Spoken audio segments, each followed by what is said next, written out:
نحمده ونصلي على رسوله الكريم اما بعد۔ دوستو، اللہ تبارک و تعالی نے ہم سب کو ایک انسان بنایا ہے،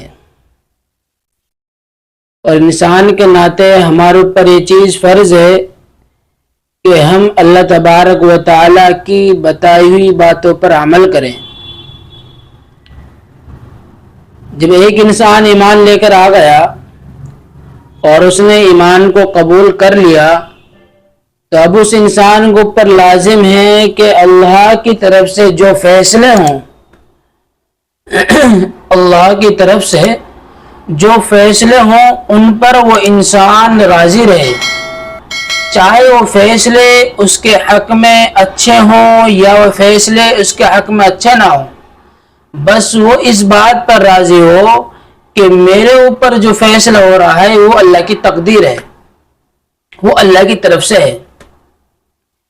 ایک ایمان والے میں اور ایک کافر میں یہی تو امتیاز ہوتا ہے۔ ایک کافر کا عزیز بیمار ہوا، اور جب اس کافر کا عزیز بیمار ہوا وہ اپنے عزیز کو، اپنے پیارے کو، اپنے رشتہ دار کو ڈاکٹر کے پاس لے گیا، ہسپتال میں لے گیا۔ ڈاکٹر نے علاج کیا، اور علاج کرتے کرتے اس کا عزیز وہ دنیا سے رخصت ہو گیا۔ اب اس کا کوئی سہارا نہیں رہا، تو اب وہ کافر کیا کہتا ہے کہ یہ تو ڈاکٹر کی وجہ سے مر گیا کہ ڈاکٹر نے بہترین علاج نہیں کیا۔ کیا کہا؟ کہ ڈاکٹر نے بہترین علاج نہیں کیا، کیونکہ ان کا عقیدہ اللہ کے اوپر رہتا نہیں ہے، بلکہ ان کا عقیدہ یہ رہتا ہے کہ اللہ تبارک تعالیٰ کچھ کرنے والا ہے نہیں ہے۔ لیکن اگر ایک ایمان والا ہے، ایک مسلمان ہے، پکا سچا ایمان والا ہے، اگر اس کا کوئی عزیز بیمار ہوتا ہے اور پھر اپنے عزیز کو، اپنے پیارے کو، اپنے رشتہ دار کو ڈاکٹر کے پاس لے جاتا ہے، ہسپتال میں لے جاتا ہے، لیکن اگر اس کے علاج کے دوران، دوائیوں کے دوران ڈاکٹر اس کا علاج کر رہا ہے ہسپتال میں اور اس کا انتقال ہو جاتا ہے، تو اب اس کا دل یہ گواہی دیتا ہے کہ میرے عزیز کی اور میرے رشتہ دار کی جو موت کا وقت تھا وہ اتنا ہی تھا، جو ٹائم ٹیبل تھا وہ وقت پورا ہو گیا، اور اللہ کو یہی منظور تھا۔ اللہ کو اور زندگی منظور نہیں تھی، بلکہ اللہ کو یہ بندہ اتنا ہی زندہ رہنا تھا، اور اتنے ہی دنوں کے لیے اللہ تبارک تعالیٰ نے اس انسان کو پیدا کیا ہے، اس لیے اللہ تبارک تعالیٰ نے اس انسان کو اٹھا لیا ہے۔ یہ ایک ایمان والے اور ایک مومن اور ایک کافر کے درمیان امتیاز اور فرق ہوتا ہے۔ ایسے ایک بزرگ تھے، اور بزرگ بیٹھے ہوئے رو رہے تھے۔ جب بیٹھے ہوئے رو رہے تھے، ایک صحابہ ان کے پاس سے گزرے، اور ان صحابہ نے اس بزرگ سے کہا کہ بزرگ آپ کیوں روتے ہیں؟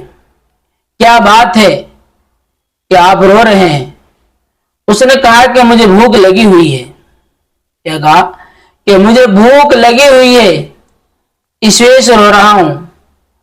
ان صحابہ نے کہا کہ یار یہ کام تو رونے کام تو بچوں کا ہے، تم تو جوان ہو، بچے روتے ہیں اور تم تو جوان ہو، تم کیوں رو رہے ہو؟ بھوک کی وجہ سے بچے روتا ہے، جوان تھوڑی روتا ہے۔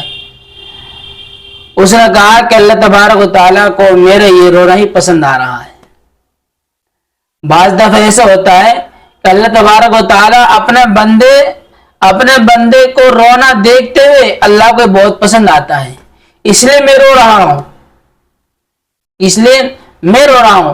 جو آدمی اللہ کی تقدیر پر اور اللہ کے فیصلے پر راضی ہو جاتا ہے، اللہ کے فیصلے کو اور تقدیر کو سمجھ لیتا ہے، پھر وہ آدمی کسی کا محتاج نہیں ہوتا۔ اللہ کی طرف جو فیصلہ آتے ہیں وہ آدمی اس پر راضی رہتا ہے۔ اس لیے میرے دوستو، ہمارے لیے جو فیصلہ ہے، جو تقاضا ہے اللہ کی طرف سے، اس پر ہم ناراض نہ ہوں، کیونکہ اللہ کو یہ منظور ہوتا ہے۔ بعض دفعہ انسان کیا کرتا ہے، اللہ کی طرف سے کوئی چیز آئی، کوئی فیصلہ ہوا، تو آدمی یہ سوچتا ہے کہ یار یہ کام اس طریقے سے ہو جاتا تو یوں اچھا ہوتا۔ اگر کام برا ہوا ہے لیکن اگر اچھا ہوا ہے تو اس پر آدمی کچھ نہیں کہتا، یہ کیوں کا لفظ ایسا ہے، یہ اللہ تبارک و تعالیٰ کے خلاف ہے، اللہ کی تقدیر کے خلاف ہے۔